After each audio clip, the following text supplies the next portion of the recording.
Bonjour à tous, c'est Awa Fofana, je suis en direct. Désolée, on a eu un peu de retard, comme d'habitude, mais parce que je prends le temps d'échanger avec mes invités avant qu'on soit en direct. Donc, le docteur Diaby, il est venu. Donc, on a pris le temps d'échanger un peu avant d'être en direct pour échanger sur le sujet, sur notre sujet d'aujourd'hui. Donc voilà, on est présent aujourd'hui jeudi, comme mon rendez-vous de tous les jeudis, pour parler des problèmes de politique de développement, économie politique, relations internationales. Et aujourd'hui, c'est un sujet qui est très intéressant, un sujet qui me tient à cœur et aussi qui tient à cœur à mon invité, qui est le sujet de la jeunesse. On dit, la jeunesse africaine est-elle en marge de sa destinée, est-elle en marge de sa propre destinée? Est-ce qu'aujourd'hui, la jeunesse africaine est inclue dans certaines décisions qui concernent son avenir, qui concernent son destin?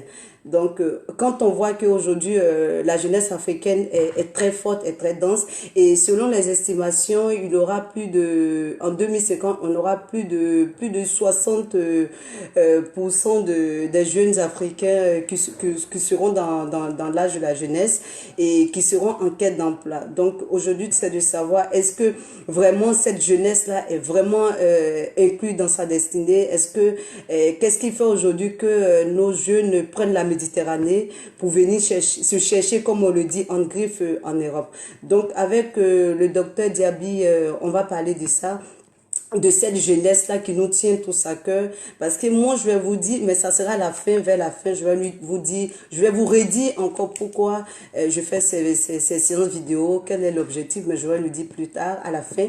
Je vais sans plus tarder laisser la parole au docteur Diaby qui va nous faire son analyse sur cette jeunesse-là, parce que lui, c'est un jeune aussi, un jeune très brillant de sa génération. C'est vrai que c'est un ami, mais il est très, très, très brillant. C'est un ancien du lycée scientifique de Yamoussoukro. Vous avez vu son portrait que j'ai fait lorsque j'ai fait la publication. Il est docteur, il travaille en Suisse. Il est vraiment très, très, très bien. C'est le président de notre association des jeunes cadres. Et du coup, on lui fait confiance, il est là, il est bon. Je ne prends pas n'importe qui pour venir sur le plateau, c'est parce que je sais que c'est quelqu'un qui est très bon. Et en plus de ça encore, c'est quelqu'un pour lui, l'objectif, c'est de mettre la jeunesse au cœur du développement, au cœur de tout ce qu'on fait. Et ça fait partie de l'un de mes premiers fans. En plus, c'est mon jumeau. Voilà, c'est l'un de mes premiers fans aujourd'hui qui m'encourage dans ce que je fais et voilà, qui me donne beaucoup d'idées, qui me donne plein de conseils. Donc, sans plus tarder, on va écouter le docteur Diaby pour nous parler de ce sujet-là sur la jeunesse. Docteur Diaby.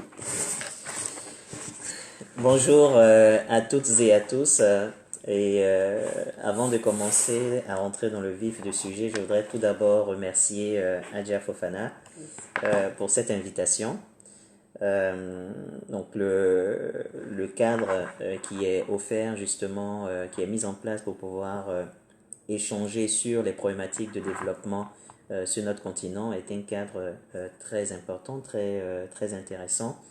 Et je voudrais encourager notre sœur à continuer dans ce domaine-là, qui d'ailleurs est son domaine d'expertise, puisqu'elle est diplômée dans le domaine du développement international et puis de la diplomatie. Donc ce sont des questions aussi assez importantes.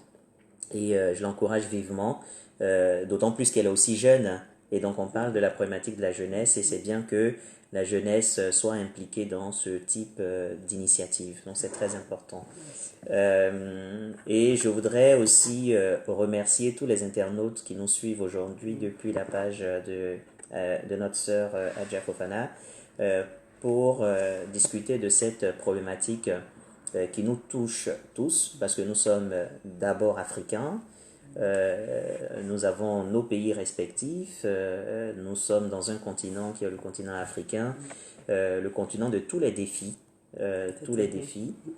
Et quand on parle de défis démographiques, c'est dans le continent africain. Quand on va parler de défis écologiques, c'est aussi dans le continent africain, même si le continent africain n'est pas la source de toutes les pollutions qui peuvent exister dans le monde, les émissions de gaz à effet de serre, les pollutions liées à l'environnement.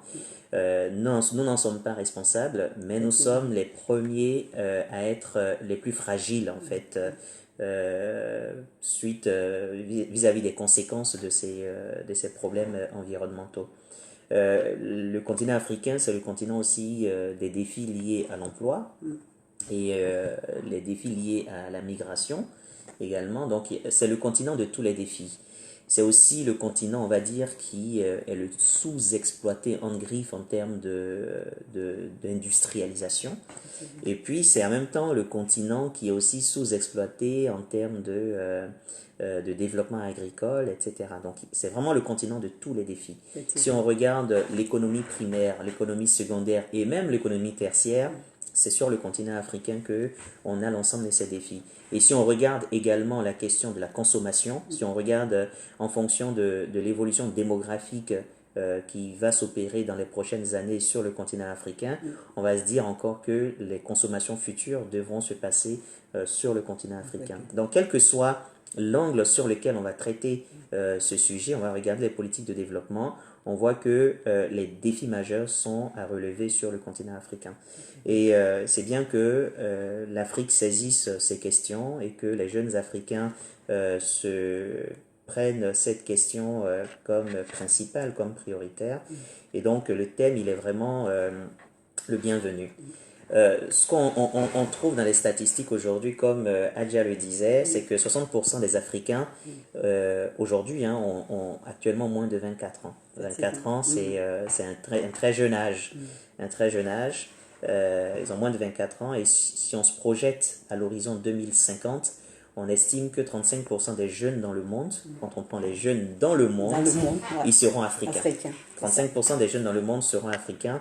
Et cette proportion-là, en 2000, était de 15%. Donc ça prouve qu'on a une croissance démographique en Afrique qui est importante, qui est extraordinaire. Ce qui est important de dire, c'est que l'avenir du monde entier, en termes de sa jeunesse, si on dit que l'avenir repose sur la jeunesse, c'est-à-dire, on peut conclure que l'avenir dans le monde entier reposera sur l'Afrique, puisque c'est l'Afrique qui va regorger le plus grand nombre la plus grande proportion de jeunes.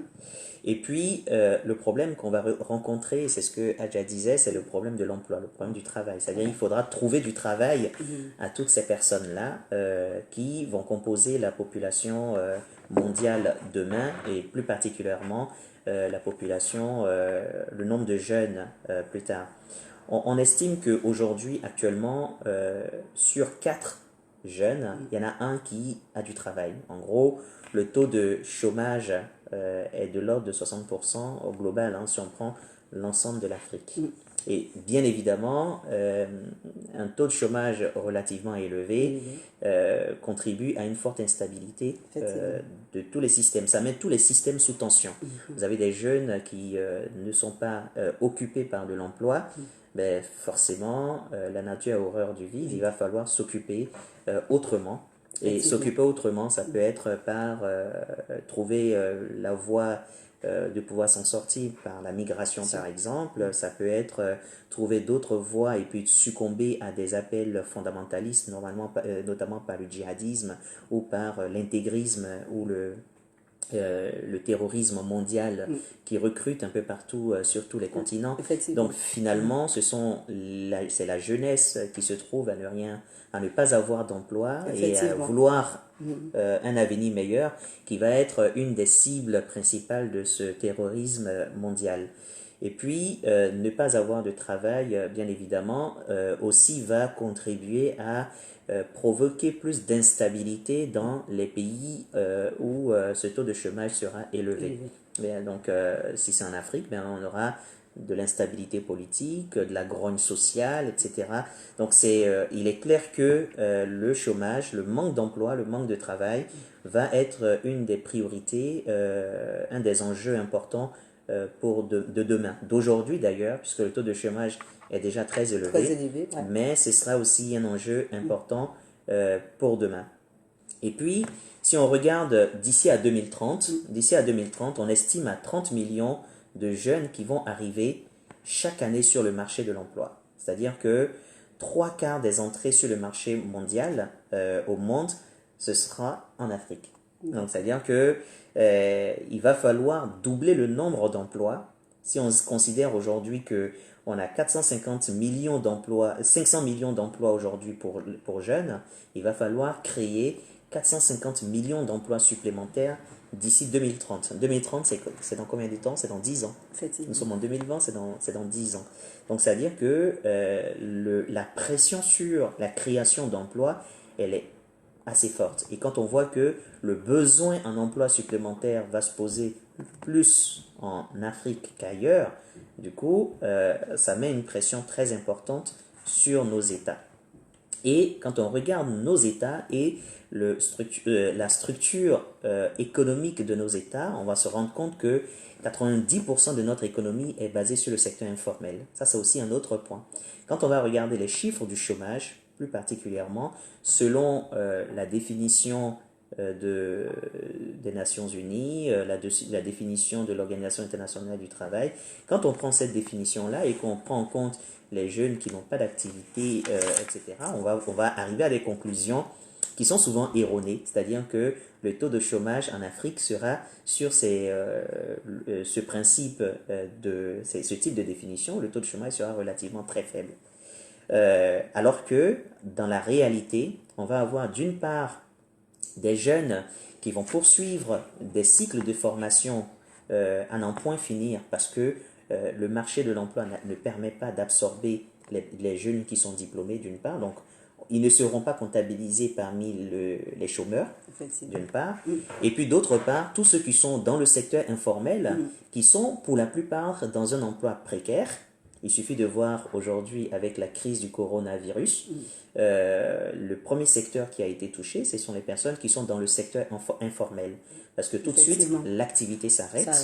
Et ce sont des personnes qu'il est difficile d'aider, de dédommager, parce qu'ils ne sont déclarés nulle part, ils ne sont connus nulle part en fait. Et là, c'est un peu complexe. Et donc, on est dans une situation de précarité, même si ces personnes-là ne vont pas être comptabilisées également dans les chiffres du chômage. Mais quand on prend secteur informel, on prend précarité, etc., on arrive à des taux de chômage qui sont exorbitants sur notre continent.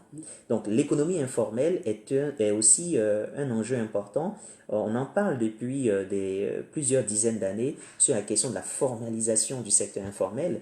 Je pense que l'enjeu de demain, de la prochaine décennie, ça va être justement de travailler fortement sur cette question du secteur informel parce que c'est à la fois un secteur qui est très mal pris en compte et puis qui contribue certes à l'économie mais n'est pas comptabilisé au titre même d'entrée budgétaire dans l'économie nationale.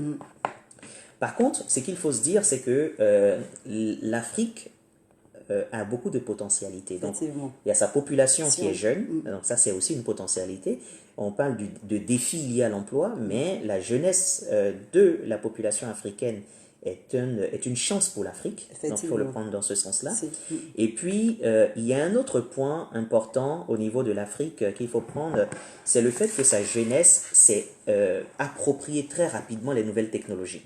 Les nouvelles technologies, donc l'informatique, la télécommunication, la téléphonie mobile, est arrivée très rapidement et s'est très rapidement développée sur le continent africain et plus vite sur le continent africain que d'ailleurs sur les autres continents. Et ça, c'est un point important. C'est-à-dire qu'aujourd'hui, vous avez plus de 50%. Le taux de pénétration de la téléphonie mobile est aujourd'hui à plus de 50% sur le continent africain. Et ça touche aussi bien le milieu rural que le milieu urbain. Dans tous les villages, etc., vous avez aujourd'hui des personnes qui sont connectées par la téléphonie mobile. Vous avez les réseaux 3G et 4G qui sont en train d'être implantés partout dans plusieurs pays d'Afrique. Et c'est aujourd'hui une réalité, le fait que l'Afrique soit véritablement connectée sur les réseaux. On a vu l'utilisation des réseaux dans le cadre du printemps arabe, en quoi ça a contribué. Effectivement. Et on voit aussi l'importance du réseau sur les politiques publiques en Afrique. Il y a beaucoup de décisions qui sont prises par les politiques parce que c'est débattu par les citoyens sur les réseaux sociaux, etc. Donc la connexion de la jeunesse africaine sur les réseaux est devenu un élément sur lequel il faut compter aujourd'hui et qu'il faut prendre en compte dans nos politiques publiques. Donc cette évolution majeure de la population et je dirais même de la sociologie africaine est à prendre en compte. On a aujourd'hui une jeunesse, quoi qu'on dise, même si l'éducation reste encore à perfectionner sur notre continent, on a une jeunesse qui est éduquée, une jeunesse qui est ouverte à l'international. Ouais, une jeunesse qui voyage. Exactement, qui voyage, qui est ouverte à l'international, qui est plus connectée sur les réseaux sociaux. Et du coup, il faut que l'Afrique arrive à imaginer un nouveau mode économique qui prenne en compte la jeunesse et ses réalités de la jeunesse dans la définition des politiques publiques. Et dans cette définition des politiques publiques, il faudrait le faire avec la jeunesse maintenant. Et ça, c'est le point qui manque. On souffre en Afrique de notre ancrage culturel qui est que quand on est jeune, on laisse la place aux personnes âgées, aux plus âgés, aux adultes, et ce sont eux qui pensent à la place des jeunes. Donc ça, ce sont des éléments culturels qui sont... on en souffre, voilà, c'est un fait. Mais ce qu'il faut comprendre, c'est que l'innovation dans tous les domaines, l'innovation technologique, l'innovation sociale, toute forme d'innovation va être apportée par des personnes qui auront vu autre chose. Et ça, c'est important. Et ceux qui voient autre chose, aujourd'hui, ce sont les jeunes.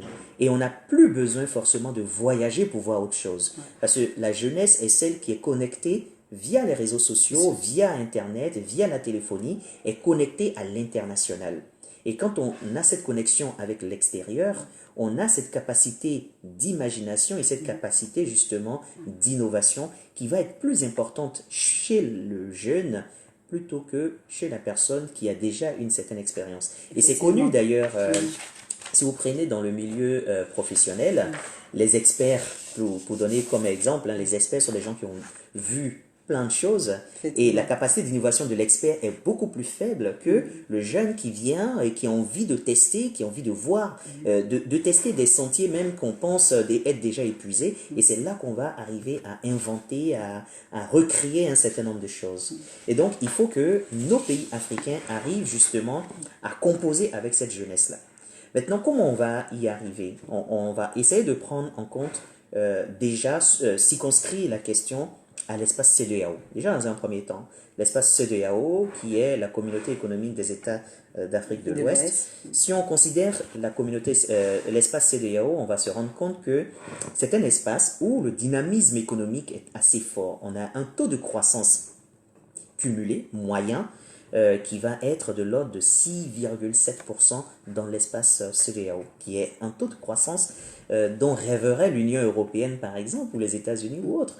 Donc c'est-à-dire que comment avec ce taux de croissance qui est fortement élevé, et puis en moyenne sur l'ensemble de la zone CEDEAO, on n'arrive pas à produire de la richesse individuellement pour nos populations. Et qu'est-ce qui fait qu'avec ce taux de croissance élevé, qui prouve qu'il y a une activité économique assez importante dans ces zones-là, pourquoi c'est de cet espace CEDEAO qu'on a les enfants, les jeunes, qui quittent cet espace pour aller se chercher ailleurs. Yeah. Voilà, donc ça, ce sont des questions qu'on peut se poser. Et c'est contre nature, en fait. Vous avez une croissance économique assez forte, mais vous avez quand même dans cette même zone des gens qui fuient cette croissance économique pour aller ailleurs. Voilà. Donc ça, c'est des points qu'on va essayer de clarifier et puis trouver surtout des solutions par rapport à ça. Voilà.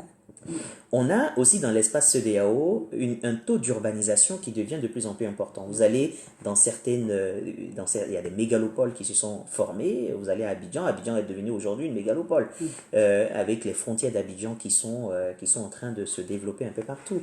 Et puis on pense même que dans les prochaines années, on ne parlera plus de villages en fait en Afrique parce que les villages seront devenus complètement de grandes villes et ça c'est un élément sociologique assez important parce que vous prenez n'importe qui en Afrique, il est capable de vous montrer son village. Ben, demain, la notion de village disparaîtra parce que vu que les villages vont devenir finalement des villes et des grandes villes, il y aura une certaine mixité culturelle qui va se passer qui fait que aujourd'hui Abidjan appartient à qui? Est-ce que c'est aux Évriers? Est-ce que c'est voilà, ce n'est plus le village de quelqu'un en fait. C'est pareil au Diéné, Séguéla ou tous les villages qu'on peut avoir ne seront plus les villages de quelqu'un parce que on aura un développement qui va se produire et c'est vers cela qu'on est en train de partir avec le taux d'urbanisation qui devient de plus en plus croissante. Par contre, il y a un problème majeur qu'il faut qu'on arrive à relever avant d'arriver à tout ça. Parce que l'Afrique aussi a ses propres tares. Le premier élément qu'on peut citer, c'est la corruption. La corruption est très grande, très importante à toutes les échelles de notre société. Toutes les échelles, tous les échelons. Vous partez de la plus faible des corruptions, au plus bas niveau, jusqu'au niveau même des décideurs publics. On a la corruption qui est fortement répandue. Et ça, donc, en fait, la corruption gangrène les politiques. Exactement. D'accord. Et je dirais que c'est à la fois au niveau même des décideurs, au niveau de l'administration, mais ça descend même jusqu'au niveau des populations. Donc, ça, c'est un problème qui va se résoudre avec l'éducation, parce que ça va être une des solutions pour pouvoir répondre à cette question-là. C'est d'abord par l'éducation. Vous savez, la corruption va avec la pauvreté. Effectivement. Voilà, ça va avec la pauvreté. Ça va de pair. Ça va de pair. Quand on va résoudre la question de la pauvreté, etc., naturellement, progressivement, la corruption, elle va s'estomper. En tout cas, elle va basculer, elle va bouger en fait et sortir de la corruption massive. La mauvaise gestion des ressources, ça c'est un des problèmes que nous avons également. La pauvreté et le chômage des jeunes, on en a parlé. On a les groupes armés, on a parlé du djihadisme, on a parlé de l'extrémisme et de la radicalisation religieuse. Parce que quand on n'a plus d'espoir, on se renferme dans les religions le plus souvent et puis dans les formes religieuses les plus extrémistes. Donc ça c'est ce qui arrive souvent. Et puis les guerres qu'il y a à divers endroits sur le territoire font qu'on a une prolifération des armes un peu partout qui fragilise également l'équilibre ou la stabilité dans nos pays. Et puis, on a en Afrique un gros problème à savoir à jouer avec la démocratie et puis l'alternance surtout. Donc, c'est-à-dire en période électorale, c'est toujours compliqué. Les élections sont souvent sous tension. Et puis, on a en plus de cela la mauvaise gouvernance qui domine dans beaucoup de pays. Il y a d'autres phénomènes qui sont plus naturels parce que nous n'avons pas les moyens aussi de nos politiques. Ce sont les maladies, les épidémies, etc. Donc tout ça, ce sont des points à prendre en compte. Il y a quelque chose qui fait débat et qui fait à la fois débat, mais qui est aussi tabou à évoquer, c'est la question de la démographie. Voilà. Si on regarde la question de la démographie, si vous prenez l'Afrique du Nord, on va être en moyenne autour de 2 à 3 enfants par femme. Voilà, et qui a fortement baissé dans les années 1980 par là, on était plutôt autour de 8 enfants par femme, et puis progressivement en 2020, on est en Afrique du Nord, ils sont descendus jusqu'à 2 à 3 enfants par femme. Si vous prenez en Afrique subsaharienne, cette fois-ci, c'est resté relativement constant, entre 6 à 8 enfants par femme, qui est un taux démographique, en tout cas, taux de natalité les plus importants au monde. Il serait réduit, en tout cas il serait erroné d'établir une corrélation entre taux de natalité et puis niveau de pauvreté. Ça c'est indéniable. Aucune étude, scientifique n'arrive à mettre au regard ces deux-là en disant que taux de natalité est important, taux de pauvreté plus importante. Cela dit, il est malgré tout important de se dire intellectuellement que en Afrique, on faisait beaucoup d'enfants par le passé parce qu'on avait une économie qui était basée sur des ressources humaines qu'il fallait qu'on puisse avoir en fait. Donc, parce que on avait des champs, on avait de l'agriculture qu'il fallait développer et qui avait besoin de ressources humaines, de personnes physiques en fait pour assurer cela. Et donc c'est signe de richesse également. Donc les pays ont évolué, les mentalités ont évolué et on ne va pas forcément vers une limitation, une réduction forcément de notre démographie parce que, comme je le disais en introduction, c'est aussi notre force. Mais je pense qu'il faut essayer de voir comment on arrive, non pas à contrôler forcément cette démographie, mais inventer des solutions pour permettre justement à ces enfants qu'ils naissent bien déjà parce qu'ils naîtront dans un environnement sécurisé au niveau sanitaire et tout ça, mais qu'ils puissent aussi naître dans un environnement où on pourra leur donner en fait de l'emploi dans les politiques publiques favorisent justement l'emploi de demain. Parce que dans le même temps, le taux de mortalité aussi a fortement baissé dans nos pays. Voilà. Et ça, c'est un indicateur aussi à prendre en compte. Et si on dit taux de mortalité baisse, ça veut dire que les personnes deviennent de plus en plus vieilles en Afrique. Donc, il faut arriver à trouver un équilibre. Si vous avez un taux de mortalité qui augmente et puis un taux de natalité qui diminue, ça peut poser problème, notamment pour la prise en charge des personnes âgées par la suite. Voilà. Donc, il y a un équilibre à trouver. Et la solution, il n'y a aucune solution vraie. Je pense que tout est dans la définition de nos politiques publiques, de façon générale.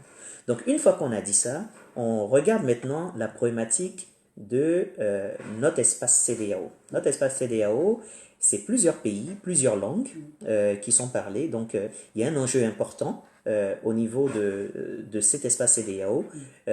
On parle de l'intégration africaine de façon générale, mais avant même d'arriver à l'intégration africaine à travers l'Union africaine, il faut déjà l'intégration sous-régionale. Et ça, c'est un point important. Vous êtes de Côte d'Ivoire ou du Sénégal, vous voulez aller vous chercher à l'étranger, vous allez tout de suite penser à venir vous chercher en Europe, etc. Des millions vont être dépensés pour aller se chercher en Europe, alors que il suffirait peut-être d'avoir la possibilité d'aller au Mali ou d'aller en Guinée ou au Niger pour peut-être faire fortune déjà. Donc si on arrive à favoriser l'intégration sous-régionale, mais il faut qu'on arrive à le développer. C'est-à-dire que les jeunes aujourd'hui n'ont pas conscience que je vais aller chercher des opportunités de développement économique, je peux aller le chercher au Mali par exemple. Mais pourquoi ils ne vont pas? Parce qu'ils se disent que c'est le même problème. Le même problème que j'ai en Côte d'Ivoire, c'est le même problème que j'ai au Mali, que j'ai en Guinée, que j'ai au Sénégal. Alors que si on avait... vous savez, chaque pays a sa spécificité. On va avoir, par exemple, en Côte d'Ivoire, tel domaine, je prends par exemple l'agriculture. Il y a des domaines agricoles qui peuvent être développés en Afrique, au Mali par exemple, l'élevage.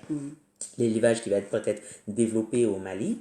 Et puis, cette forme d'élevage, peut-être que si je vais en Côte d'Ivoire, je peux importer peut-être des techniques d'élevage, etc.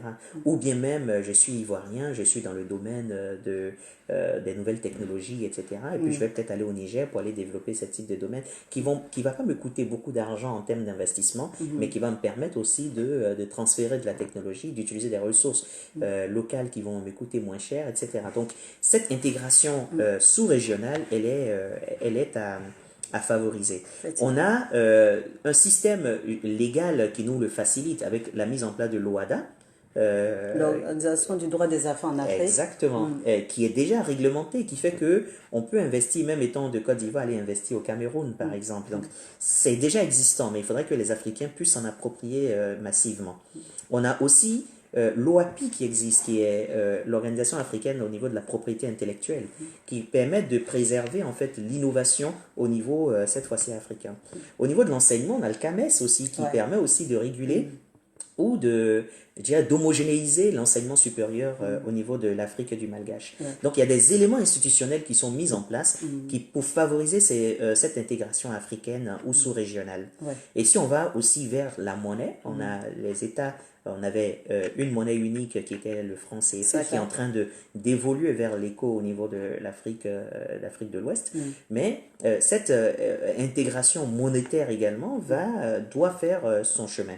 On a le passeport CEDEAO aussi qui existe. Donc il va faciliter, qui devrait faciliter la mobilité des personnes et des biens également à travers l'ensemble des pays. Et je pense que les Africains doivent pouvoir voir l'opportunité de s'enrichir déjà sur le continent africain, parce que si on ne le fait pas, ce sont les Occidentaux qui connaissent déjà nos potentialités de développement en Afrique. Quand un Européen vient en Afrique, il regarde les possibilités en Côte d'Ivoire, indépendamment en Côte d'Ivoire ou en Guinée. Voilà, en Guinée, on a beaucoup de personnes, par exemple, qui opèrent dans le domaine du BTP. pourquoi on n'aurait pas de société ivoirienne aller faire du BTP en Guinée, par exemple. Voilà, la Guinée est un espace où il faut aller mettre des infrastructures routières, par exemple, etc. Et qui va le faire? Donc, on va appeler des sociétés comme Colas, etc., qui vont venir faire des routes, alors que on a des sociétés de BTP qui opèrent déjà en Afrique et dans d'autres pays où il y a ces infrastructures qui sont bien développées, qui pourraient également servir. Donc, voici un peu cette nouvelle Afrique qu'on doit développer qui est importante. Donc, une fois qu'on a parlé des enjeux sécuritaires qui sont importants et qu'il faut régler, parce que la question du djihadisme, on en a parlé à l'instant, elle prolifère en Afrique. Le lien, il est simple, hein, problématique de chômage, pression sociale, manque d'opportunités économiques, et tout ça fait que on va vers ces fléaux-là ont tendance à se développer. Et du coup, en Afrique, qu'est-ce qu'on va faire pour sauver l'Afrique? Voilà, c'est ça qu'il faut dire. Ça. Parce que la jeunesse africaine, elle doit, avant même de parler de la prise en compte dans les sphères de décision, déjà, pour pouvoir rentrer dans les sphères de décision, il faudrait que la jeunesse elle-même puisse s'affirmer en griffe. Et pour s'affirmer, une jeunesse qui va être à la recherche d'emploi, qui va être une jeunesse qui n'a pas d'emploi, on va dire, va être une jeunesse qui sera instrumentalisée et qui sera infantilisée de toute façon. Voilà, parce qu'on dit que vous n'avez pas d'expérience, etc. Mais si vous avez une jeunesse qui commence à se prendre en charge, dans un premier temps, économiquement, etc., et qui arrive à s'insérer dans le tissu économique, dans le tissu social, à partir de ce moment-là, cette jeunesse, elle devient indispensable dans les sphères de prise de décision. Voilà. Ce que je suis en train de dire, c'est que, oui, le thème, c'est de dire comment on arrive à faire en sorte que la jeunesse ne soit pas en marge du développement. Pour qu'elle ne soit pas en marge du développement, il faut d'abord qu'elle-même s'approprie les questions de développement. Et les questions de développement, on a dit que le problème de la jeunesse aujourd'hui en Afrique, c'est le problème numéro 1, c'est l'emploi. Ça, c'est le problème numéro 1. Maintenant, pour arriver à un emploi stable, il y a la question de la formation, bien évidemment, donc ça on va en parler. Une formation tournée vers l'emploi, parce qu'on fait beaucoup de formations, hein, mais il faut que la formation soit en adéquation avec les possibilités d'emploi de nos pays africains. Donc ça c'est le premier élément. Maintenant, nos États sont fragiles, nos États en griffe ne sont pas des États forts, des États qui innovent, etc. Donc il faudrait une jeunesse qui va aussi entreprendre pour se donner des possibilités. Il y a la responsabilité de l'État qu'on va avoir, mais il y a la jeunesse elle-même qui doit changer le mindset. Une jeunesse qui doit penser cette fois-ci à entreprendre. Et je ne dis pas que nos jeunes ne veulent pas entreprendre, au contraire, ils sont nombreux à vouloir entreprendre. Il suffit de regarder le taux de travail dans le secteur informel. Le secteur informel, c'est l'auto-entrepreneuriat en fait, en réalité. Donc, ça veut dire mais qui n'est pas organisé, qui n'est pas structuré. Exactement. Donc, ça veut dire quoi? Ça veut dire que les jeunes africains veulent entreprendre et cherchent à entreprendre. Mais ils manquent de formation, ils manquent de la question de structuration, etc. De financement aussi. De financement, etc. sont des points qu'on va aborder. Et comment on va aider la jeunesse cette fois-ci à entreprendre? Déjà, il faut qu'on voit les différents modes d'entrepreneuriat qui existent. Et puis, peut-être que si on développe ces différents modes d'entrepreneuriat, on aidera la jeunesse aussi à créer ses propres emplois. Parce qu'en fait, on a tendance à penser uniquement à l'entrepreneuriat ex nihilo, c'est-à-dire que on part de rien, j'ai une idée, je commence de zéro, et puis je crée ma société, etc., avec les ressources que je vais aller chercher, et notamment le plus souvent pour développer cette forme d'entrepreneuriat qu'on va appeler l'entrepreneuriat ex nihilo, on a besoin d'avoir un appui important qui va venir, une aide à l'entrepreneuriat. Si on n'a pas le financement initial, on est obligé d'aller le chercher. Et du coup, ça va appeler les politiques publiques à mettre en place des aides à l'entrepreneuriat, etc. Donc ça, il y a cette forme d'entrepreneuriat, et c'est ce qui est le plus souvent enseigné en Afrique, et puis c'est la promotion, elle est le plus souvent faite dans ce sens-là. Mais j'aimerais qu'on parte au-delà de l'entrepreneuriat ex nihilo, et qu'on imagine d'autres formes d'entrepreneuriat, et qu'on les développe surtout en Afrique. Parce que ce qui manque et ce qui fait défaut en Afrique, ou ce qui pose problème dans l'entrepreneuriat de façon générale, c'est qu'on vient expérimenter et puis on a peur de l'échec. Donc, pour éviter d'arriver à cet échec, peut-être que si on va sur des formes d'entrepreneuriat par franchise, déjà, ça peut être une solution. C'est-à-dire qu'on a beaucoup de personnes, si on regarde la disparité des ressources en Afrique, vous avez une oligarchie très riche, donc un petit groupe de personnes là, très riches, qui détiennent beaucoup de revenus, et puis une masse populaire, en fait, qui est relativement pauvre. Donc, si vous avez finalement la possibilité d'avoir, parmi les personnes qui sont très riches, des gens qui sont capables de monter, parce qu'ils sont solides financièrement, monter une structure, une affaire, et puis avoir maintenant une jeunesse qui va être franchisée à ces sociétés qui sont des franchiseurs. Vous allez pouvoir permettre une forme de redistribution des ressources, mais de façon différente. C'est-à-dire, plutôt que de donner de l'argent à chacun, vous avez des jeunes, cette fois-ci, qui vont agir par l'entrepreneuriat, mais qui ne vont pas se casser la tête aussi facilement parce qu'ils sont soutenus par un entrepreneur qui, lui, a les reins solides, etc., mais qui ne peut pas ouvrir des enseignes partout, et ce sont des jeunes qui vont détenir ces enseignes, etc. Donc, l'entrepreneuriat par franchise peut permettre d'équilibrer un peu notre société entre des plus riches et puis des jeunes qui sont en train de se chercher et qui vont expérimenter l'entrepreneuriat, mais sans prendre tous les risques qui vont avec. Parce que ce qui coûte aussi cher dans l'entrepreneuriat, c'est les aspects marketing, la communication, etc. Mais si vous avez un franchiseur qui fait la communication, le marketing, etc., pour vous, ben vous enlevez une grosse charge, on va dire, de ressources dont vous avez besoin pour développer votre affaire, et c'est l'affaire du franchiseur, et le franchisé, lui, il va s'occuper maintenant de la distribution sur le terrain. Il y a des franchises qui arrivent en Afrique, mais ça reste toujours les mêmes qu'on trouve en Occident, qui vont s'implanter en Afrique, et donc ils ne sont pas adaptés à notre économie locale. Moi, j'aimerais par exemple qu'il y ait une société, pour le cas spécifique de la Côte d'Ivoire, une grosse société de fabrication d'attiqués, bon, avec le risque que, sans prendre forcément de risque de faire disparaître les producteurs locaux, mais que ces producteurs locaux qui opèrent dans le secteur informel, ces productrices pour la plupart, si on parle de l'attiqué par exemple, sans prendre le risque que ces productrices opèrent dans le secteur informel, on les formalise, mais on les associe finalement à un franchiseur qui, lui, fait les aspects marketing, etc. autour de ça.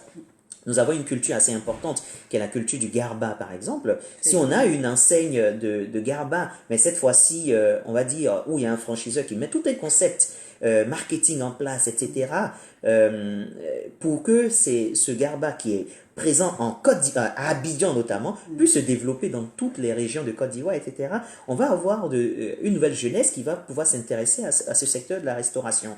Et ça, je le dis, pour ces secteurs, on a aussi l'agro-industrie, on a l'agriculture, etc., etc. Donc, la solution par franchise peut être une alternative assez intéressante. Une autre forme d'entrepreneuriat, c'est l'entrepreneuriat par essaimage. L'entrepreneuriat par essaimage, c'est quoi? C'est de dire que simplement, ok, vous avez dans certaines entreprises des personnes qui peuvent avoir, des jeunes le plus souvent, qui peuvent avoir une volonté de se développer ailleurs. Ils travaillent. Quand vous voulez entreprendre, que vous n'avez pas d'emploi, vous entreprenez, vous prenez des risques. Donc pendant le temps, les 3 mois, les 6 mois qui vont constituer votre temps d'entrepreneuriat, vous vivez de quoi? Donc c'est un peu ce qui aussi complique aussi la situation au niveau de l'entrepreneuriat. Mais si vous avez des jeunes qui sont déjà en activité, qui travaillent, et donc qui sont rémunérés, qui sont payés, et que en collaboration avec leur employeur, ils manifestent la volonté de créer une entreprise, qui peut être une entreprise d'ailleurs qui va apporter de la valeur ajoutée à leur employeur, par exemple. Par exemple, vous avez un employeur qui est dans le domaine du textile, mettons. Domaine du textile, et puis j'ai un employé, un salarié qui dit, bah, ok, moi, pourquoi je n'irais pas faire une plantation de coton ou bien quelque chose comme ça pour extraire le coton, etc., qui va finalement devenir un des fournisseurs, à terme, devenir des fournisseurs de son employeur. Donc, l'employeur qui peut favoriser à son salarié d'investir, il l'aide dans l'investissement, en lui maintenant par exemple son salaire, déjà c'est une forme d'aide. Il lui maintient son salaire, il lui donne par exemple un jour par semaine pour pouvoir travailler sur son business, pour le développer, etc. Après, il y a des contrats qui peuvent les lier pour faire que ce dernier-là va être par exemple le fournisseur. Vous avez des gens qui peuvent se développer dans le domaine de la logistique, qui vont être les distributeurs de leur employeur à terme. Donc, comme ça, on va créer d'autres formes d'entreprises qui, et le salarié développe son entreprise sans forcément prendre trop de risques, parce qu'entre-temps, il est payé, donc il n'abandonne pas son activité pour aller prendre des risques où il sait pas comment ça va tourner après. Donc il est payé il maintient son salaire, mais derrière, il a son employeur qui l'aide, etc. Et puis il peut y avoir un contrat de gagnant-gagnant qui fait que après, c'est ce dernier-là qui va être soit le partenaire, soit le fournisseur, etc. de son employeur. Ou peut-être même l'employeur qui va rentrer dans le business avec un certain pourcentage dans l'actionnariat, etc. Donc on peut imaginer des formes d'entrepreneuriat pour aider. Il n'y a pas que l'État avec les financements de l'État uniquement. Voilà, ce salarié-là, qui a 4 jours par semaine, il travaille, les autres jours, il peut prendre une personne pour travailler dedans. Donc, il va créer de l'emploi derrière, etc. Donc, vous imaginez comment on peut arriver à transformer notre société directement par cette jeunesse-là. Il y a aussi ce qu'on va appeler l'intrapreneuriat. L'intrapreneuriat, c'est cette fois-ci l'innovation ou c'est l'initiative entrepreneuriale à l'intérieur de l'entreprise où on travaille. Et du coup, cet intrapreneuriat peut être une source de valeur ajoutée, une source de motivation même pour pour le salarié. Le salarié travaille au sein de son entreprise, on lui lui dégage un certain temps pour développer des idées qu'il aurait, des idées innovantes, pour permettre le développement de sa propre entreprise. Et donc, il va créer une nouvelle niche de marché, en fait, pour son employeur, qui, par la suite, peut embaucher de nouvelles personnes, etc., etc. Donc, il y a beaucoup d'idées comme ça, plutôt que l'entrepreneuriat ex nihilo auquel on est le plus souvent habitué. Et puis, il y a l'entrepreneuriat social qu'il ne faut pas oublier, qui est aussi généralement dans le domaine rural, etc. Donc, toutes ces solutions-là sont à prendre en compte. L'Afrique peut se développer, l'Afrique a beaucoup de potentialités dans le développement rural, on l'a cité, dans le développement du numérique, et puis dans donc le numérique appliqué au secteur bancaire, le numérique appliqué aux questions de sécurité, le numérique dans tous les domaines du numérique, l'intelligence artificielle, etc. Et puis, il faudrait aussi qu'on développe tout un système d'éducation et de formation et qui est indispensable et sur lequel aussi notre jeunesse peut être opérante le plus possible. Donc, on a parlé donc du renforcement de l'intelligence artificielle, on a parlé de la contribution de la jeunesse même dans la paix durable. Cette jeunesse aussi, elle doit être consultée parce que puisque c'est elle qui est la cible des manipulations publiques qu'on peut avoir. Quand on dit révolution populaire, c'est qui? C'est la jeunesse. Quand on dit manifestation de rue, etc., c'est qui? C'est la jeunesse. Donc, quand on va parler aussi de djihadisme ou bien d'extrémisme, ça va être la jeunesse, etc. Donc, la jeunesse est le vivier sur lequel s'appuient toutes les personnes qui font de la manipulation de masse. Du coup, il faudrait qu'on associe justement cette même jeunesse dans la recherche des solutions contre cette manipulation de masse pour pouvoir permettre de mettre en place une paix durable dans nos États, dans nos pays. Et puis, il faudrait qu'on s'appuie également sur cette jeunesse-là pour favoriser l'intégration sous-régionale. Et ça, c'est un point important. Donc, avec la libre circulation des biens, la libre circulation des personnes dans tout l'espace CEDEAO. Et puis, un point important aussi, c'est l'adéquation entre la formation et l'emploi. Voilà, donc ça, c'est aussi un point important. Et puis, trouver des solutions, des idées intéressantes pour favoriser l'entrepreneuriat des jeunes.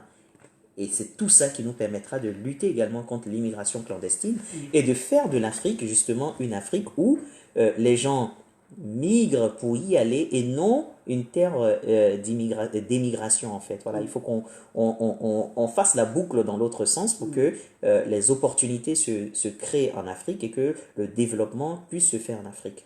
Voilà. Je vous remercie. Franchement, je sais pas quoi dire parce que le docteur Diaby, il a dit tellement de bonnes choses. Il a fait une très belle analyse. Franchement, je sais pas, il a dit trop de bonnes choses. Mais je pense que tous ceux qui nous suivent depuis le début qu'on a commencé, vous avez écouté le docteur Diaby. Vous avez vu les aspects qu'il a touchés, qu'il a voulu développer, et ça répond effectivement à notre sujet aujourd'hui. Est-ce que la jeunesse est-elle en marge de sa propre destinée? Et dans l'analyse du docteur Diaby, il a bien expliqué que oui, on aura énormément de pourcentage on a énormément de jeunes, c'est-à-dire le pourcentage de jeunes à venir est très élevé, et des jeunes effectivement qui doivent travailler, qui sont appelés à avoir un emploi. Donc du coup, comment on peut faire tout ça? Vous avez vu, il a parlé de l'entrepreneuriat, il a parlé de toutes sortes d'entrepreneuriat qu'on peut éventuellement faire. Il a parlé spécialement d'un entrepreneuriat que moi, personnellement, je connaissais pas, qui est l'entrepreneuriat par franchise, que je trouve qui est très, très intéressant. C'est-à-dire qu'une grande enseigne qui a déjà, comme il a dit, voilà, qui est déjà posée, voilà, qui essaie de franchiser ces petites entreprises-là pour les jeunes, au lieu de faire de l'entrepreneuriat où on débute. Et il a aussi parlé de l'entrepreneuriat avec l'employeur, voilà, qui te permet de développer une activité, mais en gardant ton salaire. Voilà, je trouve que tous ces exemples sont vraiment très, très, très intéressants. Et tous ceux qui nous suivent depuis là, je pense que vous avez des questions. Il y a déjà une question, mais moi, je voulais rebondir sur quelque chose. Docteur Diaby, le sujet, c'est bien la jeunesse africaine est-elle en marge de sa propre destinée. Aujourd'hui, comment je vois que la jeunesse, ils prennent le large, c'est-à-dire qu'ils prennent la Méditerranée pour venir ici, comme je disais en début de vidéo, pour se chercher en griffe. C'est parce qu'ils n'ont plus d'espoir. Exactement. Voilà, c'est parce qu'ils n'ont plus d'espoir, parce qu'en ayant de l'espoir, je pense qu'ils ne vont pas venir. C'est parce qu'ils n'ont plus d'espoir. Tout à fait. Et avec tous les éléments que vous venez de donner, est-ce que ce sont ces éléments-là aujourd'hui, est-ce qu'ils s'est pris en compte? Ça, c'est la première question. Aussi de savoir, est-ce que les politiques, ils essaient vraiment d'intégrer cette jeunesse-là dans les politiques de développement, dans les prises de décision? Est-ce qu'ils intègrent vraiment cette jeunesse-là? Parce que c'est bien de dire que oui, vraiment la jeunesse, comme tout à l'heure, tu l'as si bien dit, la jeunesse, c'est celle qui est vraiment manipulée par les politiques, par les décideurs. Quand on parle de prendre la rue, c'est qui? C'est la jeunesse. On a vu dans le cas de notre très cher pays, la Côte d'Ivoire, où on a vu qu'il y a des jeunes qui avaient été beaucoup manipulés par un système. On a vu tout ce qui s'est passé, mais c'est parce qu'ils n'ont pas d'emploi, c'est parce que voilà, ils savent pas quoi faire. Ils se disent que oui, en faisant ceci, c'est ce qui va m'aider. Et vous avez parlé aussi, tu as parlé aussi du djihadisme, mais c'est parce qu'on n'a rien à faire. Tu dis tu n'as plus d'espoir, voilà, je vais aller me mettre dans ces groupes armés et autres. Mais est-ce que la jeunesse est vraiment prise, a vraiment le rôle qu'elle doit avoir? Est-ce qu'elle est vraiment prise dans les instances de décision? Mais dans les instances, comme je le disais, hein, avant de parler même d'instances de décision, il faudrait que on se pose la question, nous-mêmes jeunes, comment on veut intervenir dans les instances de décision. C'est ça. C'est-à-dire que, est-ce qu'on veut être celui qui décide, ou bien on veut être consulté, ou bien est-ce qu'on veut participer économiquement, etc. Donc il y a déjà aux jeunes de savoir. La réponse, elle est oui, il faut prendre la jeunesse dans les instances de décision. Ça, et je pense que nos dirigeants sont, aujourd'hui en tout cas, tous unanimes qu'il est important de prendre en compte les jeunes dans les instances de décision. Parce qu'on ne décide pas à la place de quelqu'un. On n'apporte pas le bonheur à quelqu'un contre lui-même. Ou sans l'impliquer lui-même en fait. Parce que le but des politiques publiques, c'est d'apporter le bonheur aux populations. Donc pour apporter ce bonheur, il faut prendre en compte ces mêmes populations, sinon c'est voué à l'échec. Ça c'est clair. Donc, par contre, la question maintenant qu'on doit se poser, nous, jeunes, c'est comment on veut être pris en compte. Voilà. Est-ce qu'on veut être parmi les décideurs? Et si on veut être parmi les décideurs, ben, on ne nous prendra pas pour aller faire de nous des décideurs. D'accord. Voilà, c'est ça. On ne nous prendra pas pour faire de nous des décideurs. On doit démontrer qu'on peut prendre des décisions. Ça, c'est aussi. Donc, c'est pour ça que il y a une forte responsabilité qui pèse sur la jeunesse. La responsabilité, elle pèse d'abord sur la jeunesse. C'est pour ça que je parle de mindset. Il faut qu'on arrive à changer notre façon de penser, etc. Mais il y a ce que peut faire le pouvoir public. Ce que peut faire ou doit faire le pouvoir public, c'est de favoriser l'émergence d'une jeunesse responsable. Ça, c'est l'action de nos pouvoirs publics. Parce que si on n'arrive pas à faire émerger une jeunesse responsable, on n'aura pas de jeunes qui vont participer à la prise de décision. Voilà, c'est en gros le serpent qui se mord la queue en fait. Il faut déjà favoriser. Mais selon toi, comment favoriser l'émergence de cette jeunesse responsable? Exactement. Moi, je pense que c'est ça qui est la grande question. Comment favoriser? Mais pour favoriser l'émergence de cette jeunesse responsable, c'est quoi? Il faut déjà une jeunesse qui devient autonome. Ça commence par ça. Une jeunesse qui devient autonome. Qui devient autonome comment? Déjà par l'éducation. Et en présentant des modèles de jeunes, on n'a pas cité, mais il y a des jeunes qui ont fait fortune, soit par l'entrepreneuriat, soit par l'éducation, soit, etc. Donc, présenter des modèles de jeunes. Et de favoriser justement qu'il y ait une jeunesse qui s'identifie à certains modèles. Déjà, ça, c'est un premier élément. Et une fois qu'on arrive à faire cette promotion de la jeunesse, de l'excellence, etc., donc à partir de ce moment-là, on essaie au fur et à mesure, de changer la mentalité et la façon de voir exactement l'idée même du jeune sur lui-même, en fait. Parce qu'il y a aussi ça. Le jeune, souvent, il faut que lui-même, il change sa conception de lui-même. Ça aussi, ça passe par ça. Le manque de confiance en soi, etc. Donc, il faut que le jeune lui-même change sa conception. Et pour ça, il faut qu'il voit des exemples. Quand il voit des exemples, les gens âgés de 25 ans qui sont milliardaires, les gens qui sont âgés de 30 ans qui sont ministres aujourd'hui, des gens, ça change. Il s'est dit, bah ok, on était dans le même quartier ensemble, on a fait les bancs ensemble, ça veut dire que potentiellement je peux en fait. Voilà. Et donc ça ce sont ces exemples-là. Mais quand il voit que c'est en collant des affiches de campagne, en collant ceci, cela, en étant à la solde de telle politique qu'on arrive à émerger, ben, vous allez avoir une jeunesse qui va du coup être manipulée. Donc ça, je pense qu'il y a le modèle qu'on veut pour la société, il faut présenter ces modèles-là. Maintenant, quand on dit que les jeunes ne participent pas à la décision, pour moi, les jeunes participent déjà à la décision. Dans beaucoup de gouvernements, vous avez des jeunes qui sont présents. Ça, c'est le premier élément.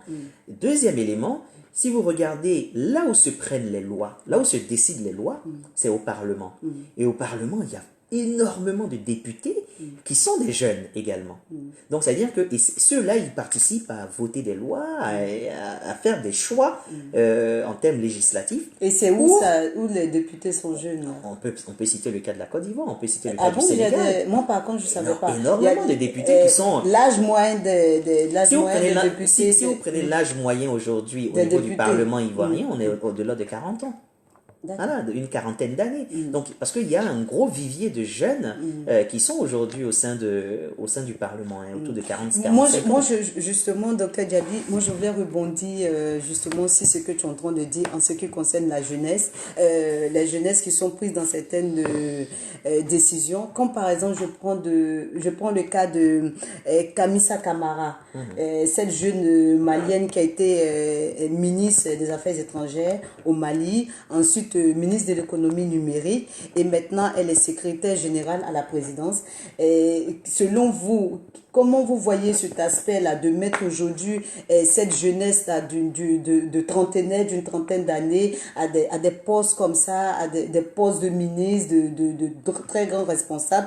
Est-ce que vous pensez pas que, est-ce que tu penses pas, je sais pas pourquoi je te vois, est-ce que tu penses pas que c'est ce que doivent faire tous les autres pays africains au fait? Parce que tout à l'heure dans ton analyse, tu as parlé de cette homogénéité d'action. Voilà. Est-ce que tu ne penses pas que c'est ce qui doit être un peu fait par presque tous les pays africains aujourd'hui? Parce que tu as dit quelque chose, tu as dit que on ne peut pas forcer quelqu'un contre lui-même sa propre destinée. Donc, c'est-à-dire qu'il doit être au cœur de sa destinée. Parce que moi, aujourd'hui, je prends quelque chose, je vais te dire, Dr Djabi, moi, je prends aujourd'hui la jeunesse. C'est pour ça que ce sujet de la jeunesse, ça, c'est un sujet qui me tenait à cœur parce que je suis jeune, tu es jeune. Nous avons ici créé un cadre de jeunes et pour dynamiser nos idées, pour mettre, voilà, pour dire ce qu'on veut. Et cette idée de prôner la jeunesse, ça, c'est vraiment moi, mon idée, ça, c'est-à-dire que c'est ce que je veux montrer. Parce qu'aujourd'hui, la jeunesse a de l'expérience, on peut avoir de l'expérience. C'est-à-dire, tu prends par exemple quelqu'un qui a 50, qui a 60 ans, avec quelqu'un qui a 30 ans. Aujourd'hui, non seulement il y a le temps qu'ils ont entre les deux âges, mais en plus aussi, comme au début de ton analyse, tu as parlé de cette de numérisation aujourd'hui où tout le monde est connecté, où tout le monde voit voilà, certaines choses. Est-ce que pour moi, ce ne sera pas bien aujourd'hui, pour la plupart des gouvernements africains, mettre des jeunes, comme tu as dit, qui soient des modèles, c'est-à-dire montrer le modèle voilà, de jeunes qui est allé à l'école, qui a reçu, ou bien qui fait de l'entrepreneuriat, qui a reçu, pour inviter les autres à regarder, à avoir un miroir, comme on le dit. Voilà, et moi je pense que le fait de mettre ces jeunes-là, je ne sais pas en Côte d'Ivoire si le président Ouattara a fait, je pense qu'il avait fait en début de son premier mandat, où il avait pris, je crois, M. Cissé Aboudraman, qui était très jeune à l'époque, je crois qu'il avait 33 ou 32 ans, je ne sais pas trop, où il avait fait ministre. Bon voilà, aujourd'hui, il n'a pas 32 ans, mais il était très jeune confronté à ce pouvoir. Est-ce qu'aujourd'hui, ce n'est pas plus intéressant pour les politiques, pour les décideurs de mettre des jeunes, voilà, qui ont cette mentalité, qui sont sortis, qui ont soif de changement dans les prises de décisions, pour les pousser à dire que oui, vous devez prendre vos propres décisions, et que de mettre des vieux, bon, les vieux, c'est pas que je vous en veux, mais voilà, des vieux de 74 ans, de 80 ans encore, qui sont assoiffés de pouvoir, qui sont là, qui veulent toujours être président, qui veulent... Est-ce que c'est pas le temps qui se dégage? Voilà, prendre des jeunes et puis être derrière ces jeunes-là, les guider. Parce que moi, j'aime bien, je pense que cet exemple-là, tout le monde le connaît, c'est l'exemple du président Macron ici en France, qui a pris le pouvoir quand il avait 39 ans. Si je me trompe, c'est ça, il avait 39 ans quand il a pris le pouvoir. Aujourd'hui, je crois Macron, il doit avoir 42 ans, 43 ans, je sais pas. Voilà, qui fait son petit bonhomme de chemin. C'est vrai que tout ce qu'il fait, c'est pas peut-être bien, mais je pense qu'il apprend aussi de ses erreurs. Il essaie de se rendre meilleur chaque fois qu'il fait. Il a été confronté à pas mal de choses. On a eu le cas de Corona. Est-ce que c'est pas cette idée-là, cette manière de prôner les choses, de faire les choses, c'est-à-dire prendre des jeunes, ils n'ont pas d'expérience, mais l'expérience, on ne peut pas l'acquérir à la maison, ça c'est sûr. On ne peut que l'acquérir en travaillant, en faisant des actions. Prendre ces jeunes-là, les mettre dans des instances de décision. On sait que voilà, ils vont faire des erreurs, mais ils vont grandir avec ça. Ils auront de l'expérience. Qu'est-ce que tu penses vraiment de tous ces aspects-là? Je partage ton analyse, ton point de vue. Je pense que quand je dis il faut des jeunes en exemple, c'est exactement vers ça qu'il faut aller en fait. C'est-à-dire que comment on brandit des exemples? C'est de prendre des modèles de jeunes et puis de les mettre directeurs de banque, par exemple. Je pense, tu as cité le ministre Issa Draman. La nomination du ministre Issa Draman a été un exemple majeur. À l'époque, il y a eu le ministre Tidiane Thiam, qui était en ce moment très jeune directeur général du Bénet. Et puis ensuite, qui est passé ministre du Plan sous le président Bédi à l'époque, par exemple. Cissé Abdraman était un exemple éloquent aussi en la matière. Donc, exemple de jeunes, on prend l'administration. Mais c'est pas beaucoup, je coupe pas ta parole, mais c'est pas beaucoup. C'est-à-dire qu'on peut pas prendre un exemple sur 10 ans. Voilà, il faut plusieurs exemples, il faut plusieurs jeunes. Je sais qu'au Mali, on a pris Kamisa Camara, en Côte d'Ivoire, après la Côte d'Ivoire, il y a toi, il y a moi, il y a beaucoup de jeunes, voilà, que le président Ouattara pourrait positionner. Ce que je veux dire, c'est qu'il y a déjà beaucoup de jeunes dans le gouvernement. Si tu prends le ministre Touré Mamadou, il est jeune. Tu prends le ministre Félix Anoblé, il est jeune. Donc, ils ont moins de 40 ans, ceux-là? Ils sont dans la quarantaine. Ils sont dans la quarantaine. Mais oui, mais je veux dire que après, c'est où s'arrête la jeunesse. Est-ce que, on dit par exemple, prenons... il faut des modèles. Il faut des modèles à présenter à la société. Donc ça, c'est le premier élément. Donc ces modèles, on va les prendre à l'intérieur de la société. Des modèles, il en existe. Donc il faut faire la promotion de ces modèles-là en mettant quelques-uns à des sphères de décision. Par contre, là où moi, là où je suis pas d'accord, c'est de ne pas arriver à un conflit générationnel. Voilà, faut pas qu'on arrive à se dire que les jeunes doivent prendre des places et puis dégager les vieux, etc. Non. Je pense que gérer un État, une administration publique, ça nécessite de l'expérience. Et on va pas prendre, par exemple, un très jeune pour le mettre directeur général des impôts, alors qu'il connaît Tout à pas. l'heure, c'est ce que j'ai dit. Voilà. J'ai dit, c'est-à-dire que la jeunesse est là. Tout à fait. Il faut peut-être, voilà, des gens peut-être aguerris qui ont certaines Exactement. expériences pour Tout les à fait. accompagner. Tout à Mais fait. ce qu'on constate aujourd'hui dans nos sociétés, c'est que les gens qui ont le pouvoir, ils veulent pas partir. Ils veulent pas laisser ce pouvoir. Non, mais en fait, pour Voilà, moi, c'est ce que moi, ils sont en train de dire. je- Et c'est pour ça que j'ai pris le cas du président Macron. Il avait 39 ans. On n'a pas dit que non, il faut qu'il ait 50 ans Mais est-ce pour être que- aguerri. mais est-ce que le- Voilà, il est parti 39 ans. Voilà, il a été président. Il a eu le pouvoir. Voilà, petit à petit, les gens l'ont critiqué. Les gens l'ont dit ceci, cela. Mais je pense que lui aussi, il apprend de ses erreurs. Il prend de l'âge. Qu'est-ce qu'il a fait Macron? Oui. Qu'est-ce qu'il a fait Macron pour y arriver? C'est ça. C'est-à-dire que Macron a travaillé pour y arriver. C'est-à-dire qu'on ne lui a pas donné les choses comme ça sur Effectivement. un plateau de verre. Donc il a travaillé, il était d'abord dans des banques internationales, après il est arrivé ministre sous François Hollande. Parce que François Donc, Hollande il a eu un donné, parcours. voilà, en il lui a fait. donné cette opportunité. Exactement. Parce que Mais je pense qu'il y a l'opportunité- un mot qu'on a oublié depuis, c'est le mot, c'est l'opportunité.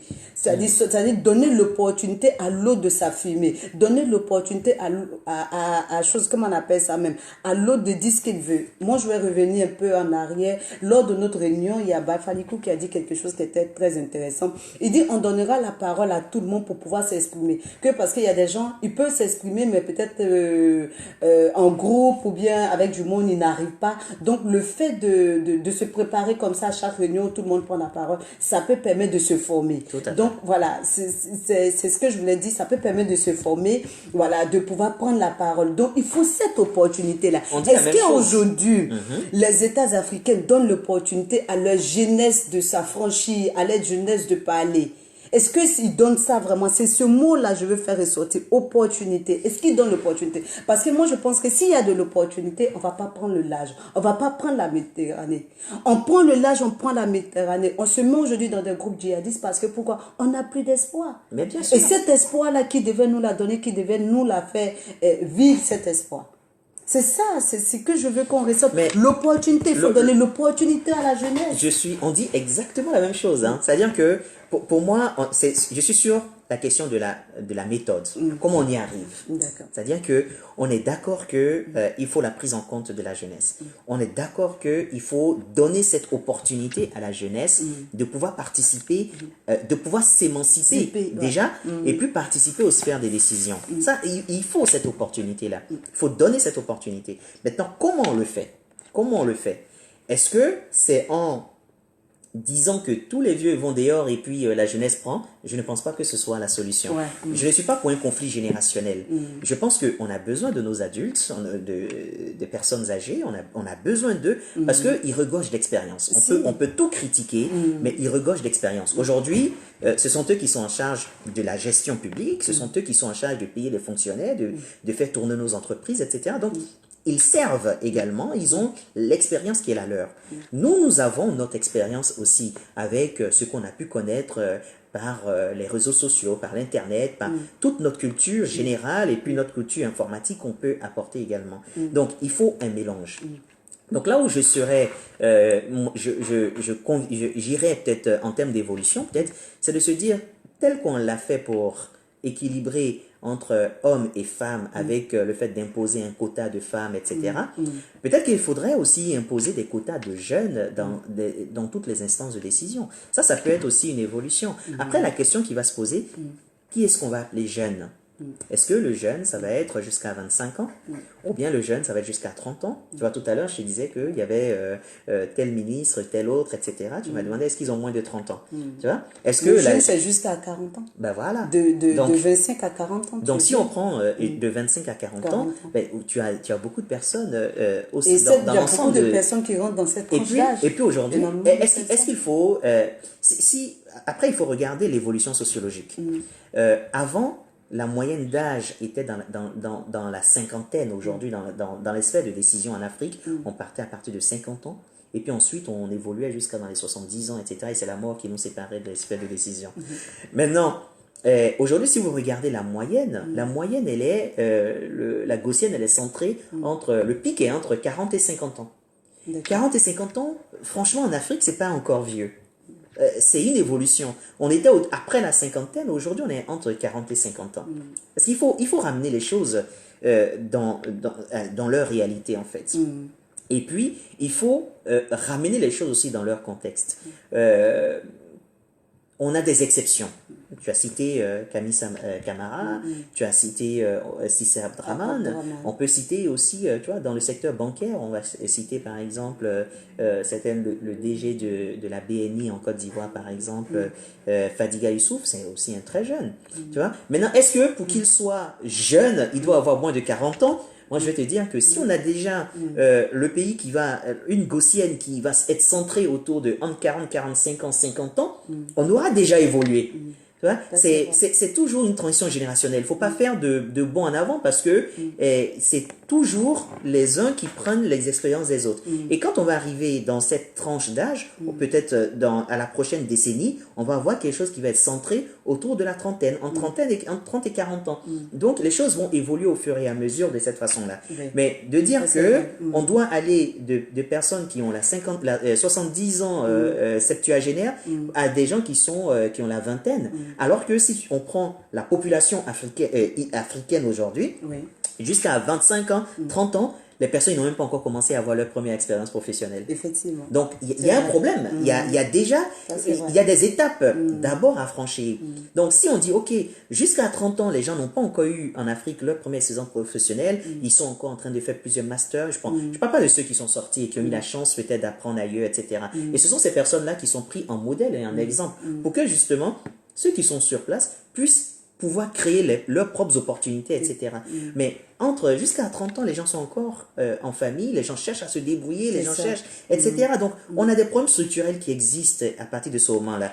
Donc, est-ce que on doit mettre tout de suite, centrer les décideurs publics autour de 30-40 ans? Je pense que c'est trop tôt pour l'instant. Il faut aller vers ça. C'est peut-être la prochaine décennie. Mais aujourd'hui, le bond qu'il faudra faire, c'est peut-être, on est aujourd'hui en moyenne dans la sphère des décisions autour de la cinquantaine. C'est peut-être de la faire migrer entre 35 et 40 ans, et 35 et 50 ans, c'est déjà pas mal. Et puis ensuite, au fur et à mesure, la gaussienne, elle va se resserrer et puis elle va aller vers des âges encore plus faibles, en fait. On a eu la question d'un internaute qui a posé la question, c'est Maboa Kessak, et qui a été l'un de mes invités une fois, qui est ancien footballeur camerounais. Quand j'ai fait le sujet sur est-ce que le sport peut être un levier de développement, c'est lui qui était là, qui a posé une question. Il dit qu'est-ce que nous pouvons faire pour orienter nos jeunes dans les formations, comme l'anglais par exemple. Il dit dans les formations au métier plutôt, c'est-à-dire former les gens au métier. Il a posé cette question-là. Donc, Kessak, si tu nous suis, le docteur Diaby va répondre à ta question. Bien, quand on parle de l'intégration africaine, c'est ce que je disais, hein, il y a la question de la langue. Il va y avoir plusieurs langues qui vont être parlées dans ces espaces-là. Donc, aujourd'hui, on a avec le français, on a en commun avec le français plusieurs pays. On va avoir l'anglais qui va nous permettre aussi de rentrer en communication avec l'Afrique australe, le sud de l'Afrique, tout ce qui va être aussi le Nigeria, le Ghana, etc. Donc, ça nous permettra de nous ouvrir un peu au monde. Si on rajoute à cela le portugais ou autre, et l'arabe, ça c'est un point important, l'arabe qui va nous ouvrir aussi vers l'Afrique du Nord, etc. Donc, ce sont des langues. La question de la langue va être un point central. Et si on ne franchit pas aussi la barrière linguistique, on aura des difficultés à homogénéiser un peu nos politiques et puis à impliquer nos jeunes dans l'ensemble des politiques qui peuvent exister dans chaque pays. Comme j'ai dit, plutôt que de venir se chercher en Europe pour un jeune qui aurait la possibilité d'aller se chercher au Maroc parce qu'il comprend un peu plus l'arabe. Bon, le Maroc parle le français, mais vous partez en Égypte par exemple où il pourrait y avoir d'autres opportunités. C'est l'anglais, c'est l'arabe.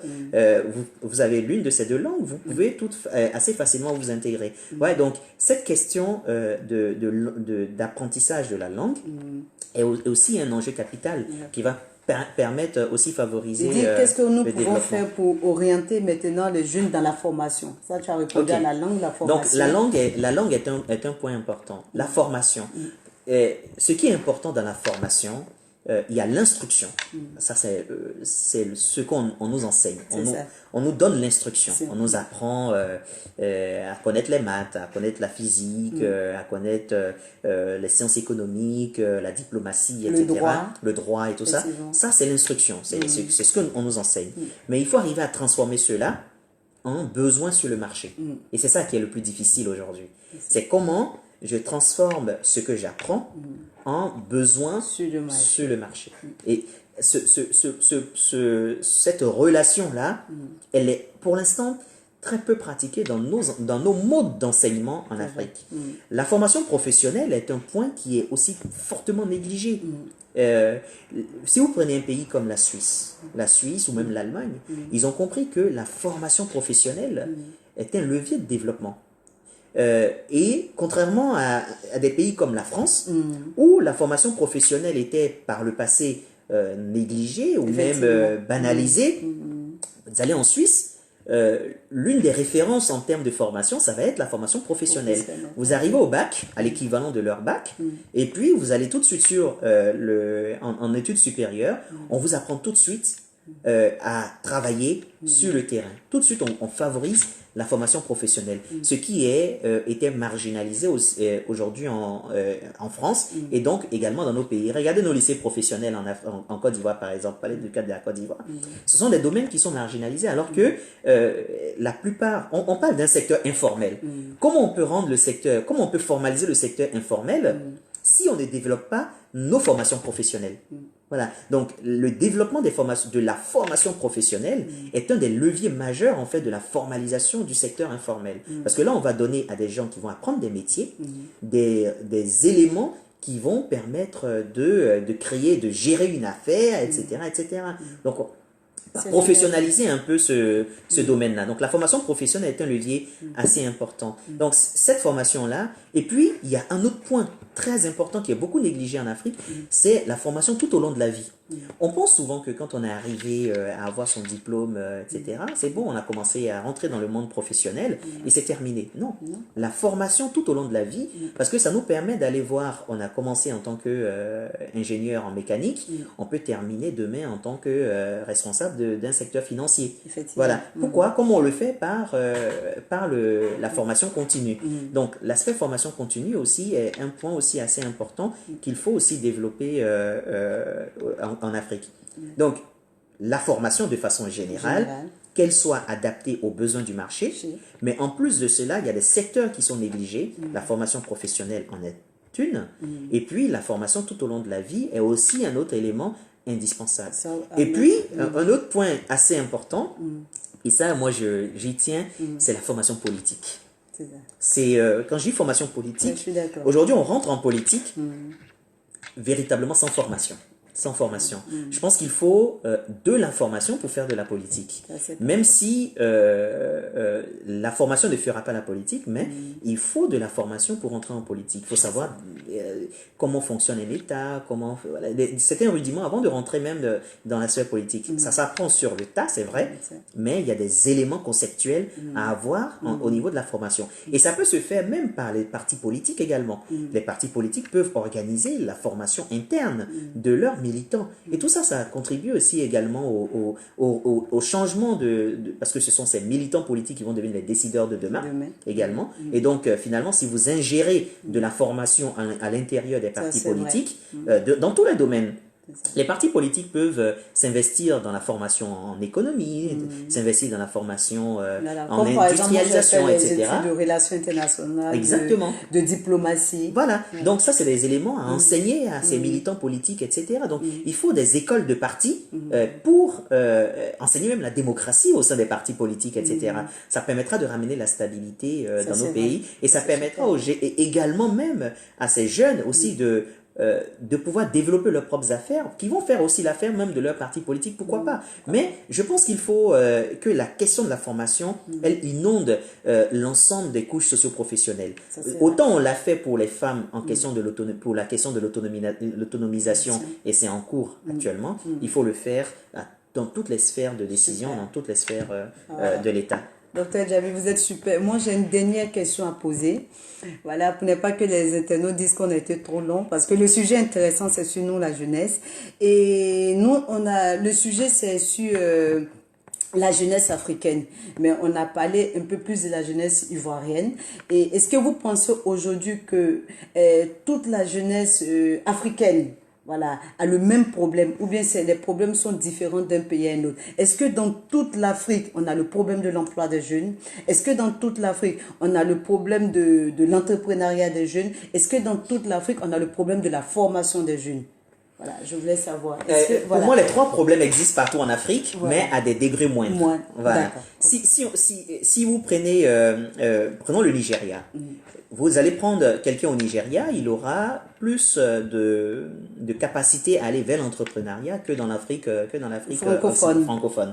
Voilà, donc ça existe partout, c'est vrai. On n'a pas cette idée de formation, d'entreprendre. Tout à fait. Alors que les anglophones, franchement, c'est différent. Eux, ils aiment beaucoup entreprendre. Tout à fait. Donc, le problème, il est commun partout, mais c'est à des niveaux différents. Donc, c'est pas très, on peut pas dire que c'est la même proportion partout, etc. Mais le problème, il est vrai partout. Et du coup, il est identique partout. Même ici aussi en Europe. On parle de développement sous-régional, d'intégration africaine. Il y a beaucoup de Nigérians, d'hommes d'affaires nigérians qui opèrent en Afrique francophone, par exemple, en Côte d'Ivoire, au Sénégal, etc., dans le domaine de la cimenterie, dans le domaine de l'agro-industrie, ce genre de choses, dans le domaine du textile aussi, tout ça. Donc, pour dire que ils vont chercher des opportunités dans certaines zones d'Afrique.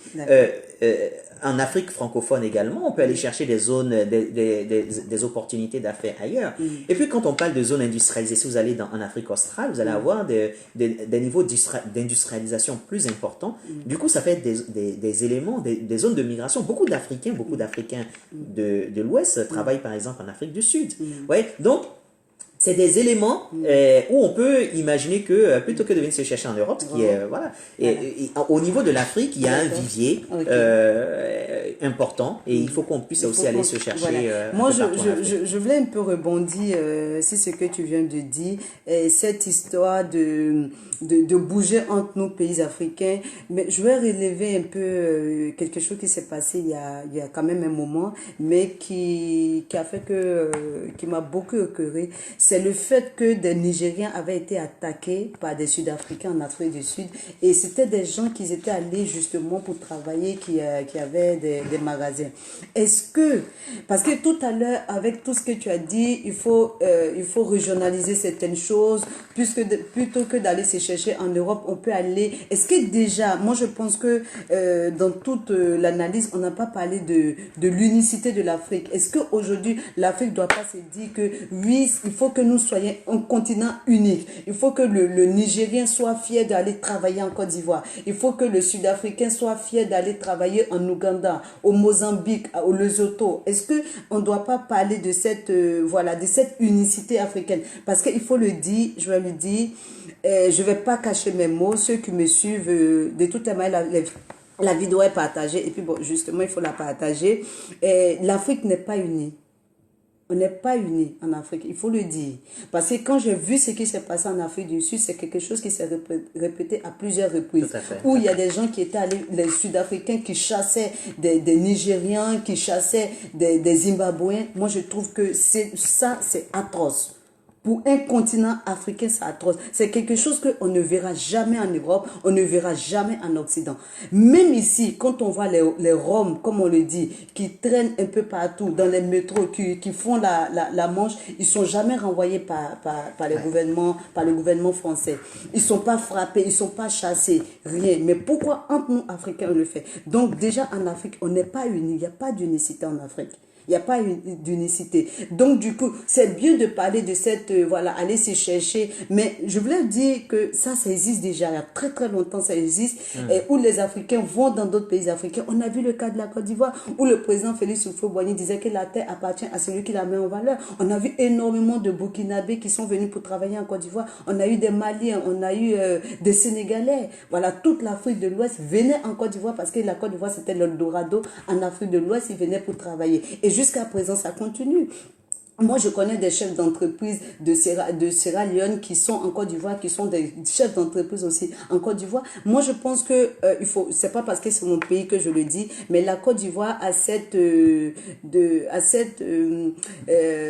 je sais pas comment on dit, d'accepter les gens, voilà, à cette solidarité africaine, d'accepter tous les autres peuples. Mais est-ce que c'est pas pour autant que ça doit être pareil? Est-ce que ça doit pas être pareil? Ça dit que être aussi dans d'autres pays africains où quand je suis, par exemple, en Afrique du Sud, je suis fière d'être en Afrique du Sud parce que je suis africaine, ou bien je suis au Zimbabwe, je suis au Ghana, je suis au Togo, je suis au Bénin, je suis fière.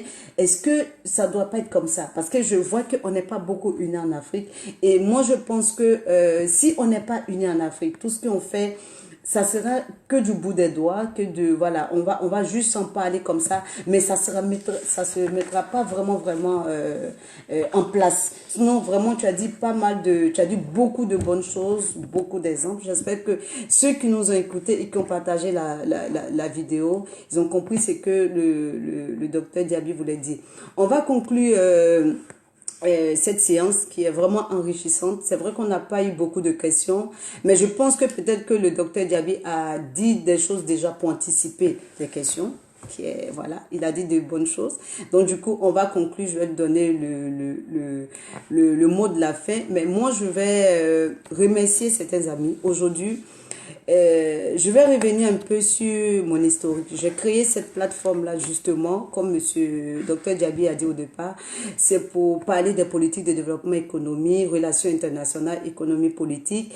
Et cette plateforme-là pour dire que oui, nous, la jeunesse aujourd'hui, on est capable, on veut faire changer certaines choses, on veut faire changer les politiques de développement. Le Dr Diaby, il a si bien dit, il dit on peut pas forcer quelqu'un qui ne veut pas lui-même changer. Voilà, donc toi, déjà, il faut montrer que tu veux changer les choses pour que les gens puissent aller dans ton sens. Donc cette plateforme-là, ma plateforme, il faut la partager. C'est une plateforme qui est très intéressante, qui parle de tout. Voilà, je vais recevoir pas mal de gens d'autres pays, de la Mauritanie, du Niger, du Mali et d'autres pays encore qui vont venir sur cette plateforme-là avec moi, comme le docteur Diaby, pour parler de certaines problématiques. Parce que moi, mon objectif, c'est de mettre la jeunesse au cœur des prises de décision. C'est d'être un exemple pour mes jeunes frères qui vont venir, comme Dr Diaby a dit, il faut montrer des exemples types, de dire que voilà, quand tu vas aller à l'école, tu seras comme ça. Quand tu vas avoir une bonne formation, tu pourras t'exprimer comme ça. Parce qu'aujourd'hui, on voit qu'on n'a pas assez d'exemples. Et je vais te dire quelque chose, j'ai un jeune frère qui est très intelligent, qui est très brillant, mais qui refuse d'aller à l'école. Et sa maman lui dit, mais il faut aller à l'école. Il dit, mais je vais aller à l'école, demain, je ne vais pas avoir du travail. Donc déjà, c'est quelque chose qui est inculqué déjà dans nos frères, ceux qui sont derrière nous. Pour dire que oui, on a des jeunes frères, on a des grands frères qui ont fini les études, qui ont une bonne formation, mais qui ne travaillent même pas. Donc, qu'est-ce que moi, je vais venir faire après? Donc, franchement, le problème de l'emploi, il faut que le gouvernement essaie de voir ça. Il faut créer de l'emploi. Il faut favoriser l'entrepreneuriat, on est d'accord. Mais l'entrepreneuriat, comme Dr Diaby il a dit plusieurs types d'entrepreneuriat. Il faut essayer de voir ça. Et cette jeunesse-là que je prône, c'est nous. Comme je dis toujours, l'Afrique, c'est nous, c'est vous, c'est il, c'est elle. C'est tout le monde. Voilà, il faut qu'on se mette ensemble pour vraiment faire avancer les choses. Parce que notre propre destin nous appartient. Ça n'appartient pas aux politiques, ça n'appartient pas aux décideurs. C'est nous, ça nous appartient. Je voulais par la suite remercier tous ceux qui partagent mes vidéos, tous ceux qui me suivent, que ce soit sur ma page Facebook, que ce soit sur ma page YouTube.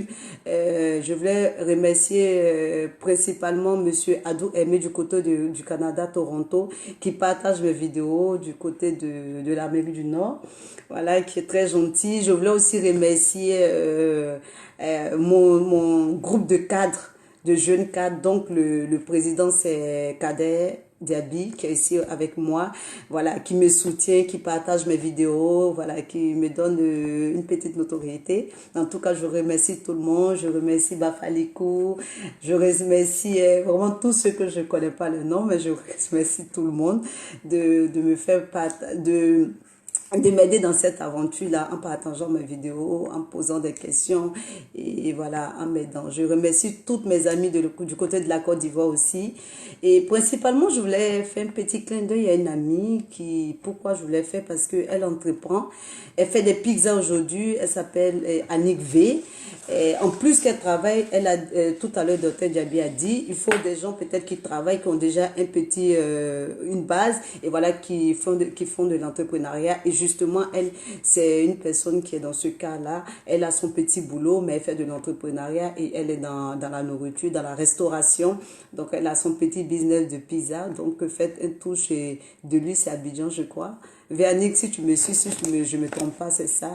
En tout cas, il faut encourager toute cette jeunesse-là qui essaie d'entreprendre, qui essaie de faire de bonnes choses. Et moi, principalement, je voulais dire quelque chose au gouvernement africain. Il faut prendre des exemples, il faut montrer des exemples de jeunesse aux autres jeunesses. Voilà, si on n'a pas d'exemple, c'est sûr que franchement, il n'aura pas voilà, grande chose. Il faut montrer l'exemple. Et je voulais aussi dire quelque chose, Dr Diaby.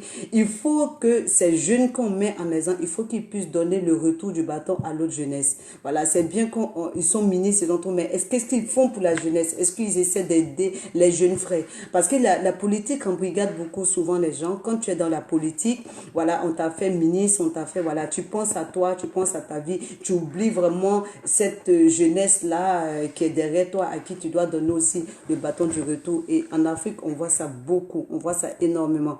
Bon, j'espère que le docteur Diaby, lorsqu'il sera ministre en Côte d'Ivoire, il ne va pas oublier sa jumelle Awa Fofana et qu'il va m'appeler. Donc, voilà un peu, je voulais remercier un peu pour tout le monde, je voulais remercier le docteur Diaby d'être là, d'être passé aujourd'hui pour parler de ce thème qui est très intéressant, qui est la jeunesse. Et voilà, il a fait une belle analyse. J'espère que vous avez beaucoup aimé. Bon, on va lui donner le mot de la fin et je vais vous dire à bientôt. Donc, encore une fois, hein, comme je l'ai dit au début de cette émission, donc merci beaucoup Adja Fofana pour cette initiative, déjà de façon générale, et puis de m'avoir donné également la parole. Et je pense qu'il y a beaucoup de personnes aussi au sein de l'Union des cadres qui sont valables et qui pourront également intervenir. Ça me fera plaisir de ce les sera bien recevoir. de voir tous ces profils-là et qui puissent intervenir, qui puissent justement partager leur expérience, leur vision du monde, etc. Donc ça peut aussi nourrir en exemple aussi cette plateforme et puis cette émission qui est d'ailleurs très importante. Deuxième élément, je voudrais, à travers justement cette lucarne, féliciter les exemples de réussite partout en Afrique. Voilà. Ces exemples de réussite en Afrique qui opèrent en Afrique, mais qui opèrent également à l'international, à l'étranger, c'est important. On en a cité quelques-uns. On a parlé de Madame Camara, on a parlé du ministre Cissé Abraman, qui aujourd'hui, je ne me suis pas attardé là-dessus, mais qui est un exemple remarquable. Il a été nommé à 32 ans, mais il est encore aujourd'hui ministre de l'énergie, ministre de l'énergie et du pétrole. Monsieur le ministre, si vous me suivez, à un tour à Paris, je ferai une vidéo avec vous. Voilà, donc qui est quelqu'un d'assez remarquable. Il y a des jeunes décideurs également si vous prenez l'administration publique, elle est regorgée de jeunes très compétents, de jeunes diplômés, etc. Et puis, il faut aller au-delà même. La notion de jeunes diplômés nous pose problème en Afrique. Il faut des gens qui ont fait des études, de grosses études, etc. Mais le domaine de l'excellence, il est large. Hein. Il ne passe pas que par la formation académique ou autre. Vous avez quelqu'un comme Didier Drogba, c'est quelqu'un qui est excellent. Voilà, donc c'est l'excellence par le sport. Vous avez Muriel Aouré, c'est quelqu'un qui est excellente. C'est par le sport également. Donc l'excellence, il y a des personnes des dames courageuses qui sont parties de l'entrepreneuriat, qui ont fait de la restauration, etc., qui n'ont pas fait d'école, mais qui ont développé des affaires qui sont aujourd'hui florissantes. Donc tout ça, c'est l'excellence. Donc je pense que l'excellence de façon générale, il faudrait que on arrive à l'inculquer à nos concitoyens en leur faisant comprendre que ce qui doit nous driver, ce qui doit nous conduire, c'est la volonté, le fait d'aller rechercher le meilleur de soi-même, aller au-delà de ce qu'on est capable d'apporter. Et c'est ça en fait. Et dans tous les domaines, il faut qu'on arrive à avoir ce type de modèle et ce type d'exemple. Et je profite de cette plateforme également pour encourager notre jeunesse, Parce que, comme je l'ai dit, hein, c'est une co-responsabilité. On a les décideurs publics qui n'ont pas le choix. Parce que il y a une fin à tout. Ils n'ont pas le choix, ils vont quitter cette planète, ils vont mourir. Et donc, c'est la relève, elle va être assurée par qui? Par ceux qui sont en activité, par les plus jeunes. Donc, on n'a pas le choix. On est obligé de travailler sur la transition générationnelle. Il faut qu'on y travaille en évitant les conflits intergénérationnels. Donc, ça, c'est clair. On a besoin de l'expérience des uns et des autres. Mais il faut forcément que ces décideurs publics, ces gouvernants, s'appuient sur la jeunesse. Mais ils vont s'appuyer sur une jeunesse qui, elle, donc ils doivent donner les moyens à cette jeunesse de se responsabiliser, mais également, il faudrait que la jeunesse aussi apporte elle-même aussi sa part. Et ça, c'est important, c'est indispensable. Elle va apporter sa part en recherchant sa propre autonomisation. Donc, par l'entrepreneuriat, par la formation et par l'entrepreneuriat. Ce sont les deux leviers, parce que l'État ne pourra pas fournir de l'emploi pour tout le monde. L'État a défini un cadre, et c'est le jeune qui doit aller chercher les opportunités. L'État crée les opportunités et c'est aux jeunes de saisir ces différentes opportunités-là. Et pour saisir ces opportunités-là, il faut un esprit d'entrepreneuriat qui doit être développé. De la corruption. Exactement. Oui, ça, ça fait partie des problèmes qui vont... il y a beaucoup de corruption. Et ça fait partie du rôle de l'État de régler ces problèmes de corruption-là. Et puis, du coup, j'en appelle du coup aux gouvernants et aux décideurs publics de tous les pays d'Afrique de faire de la question de la jeunesse une priorité. C'est ça. C'est une priorité parce que quand on parle de développement durable, si on ne veut pas que notre monde se perde demain, si on ne veut pas que notre Afrique se perde demain, si on veut un développement durable au sein de notre Afrique, il faut qu'on ait une population qui soit mise aux responsabilités. Et cette population, pour assurer ce développement qui soit durable, il faut que ce soit cette jeunesse qui soit mise aux responsabilités également. Et pour ça, il faut aller, on en a parlé, vers des formes de quotas ou autres, etc. Mais donner cette possibilité à la jeunesse de pouvoir s'émanciper, de pouvoir s'autonomiser, se développer. Et c'est la seule façon de pouvoir lutter à la fois contre la pauvreté, de pouvoir favoriser le développement de nos pays, et puis de pouvoir travailler sur la stabilité de nos pays. Parce qu'une jeunesse qui est errante, qui est dans l'oisivité, c'est forcément un pays qui va être sujette à l'instabilité de tout ordre. Voilà. Je vous remercie en tout cas pour votre écoute et puis merci encore une fois pour cette invitation. En tout cas, vraiment merci Dr Djaby. Au thème de notre séance vidéo, on va vous dire au revoir. J'espère que vous avez écouté tout ce qu'a dit le Dr Djaby. Vraiment, c'est très intéressant. Moi, il m'a appris énormément de choses en tout cas. En tout cas, je te remercie d'avoir accepté de faire cette séance-là avec moi sur ma plateforme. En tout cas, je te remercie infiniment. Et comme tu l'as dit aussi avec l'Union des cadres, dont tu es le président, ça me fera énormément plaisir aussi de recevoir d'autres amis de notre Union des cadres pour, voilà, sur certaines problématiques, comme tu l'as si bien dit. En tout cas, je remercie tout le monde, tous ceux qui nous ont suivis. Voilà, si on a été trop long, c'est bien, c'est pas mauvais parce que pourquoi il y avait beaucoup de bonnes choses à dire. C'est le thème de la jeunesse, c'est l'âge, c'est beaucoup, il y a beaucoup de choses à dire. Je suis sûre qu'il y a d'autres aspects que le docteur Djaby voulait toucher, mais bon, pour ne pas qu'on puisse faire 2 heures de direct, il va s'arrêter là. Et moi, je vous dis vraiment merci et je vous dis à la semaine prochaine pour un autre direct, pour un autre sujet. À bientôt. Merci. Au revoir.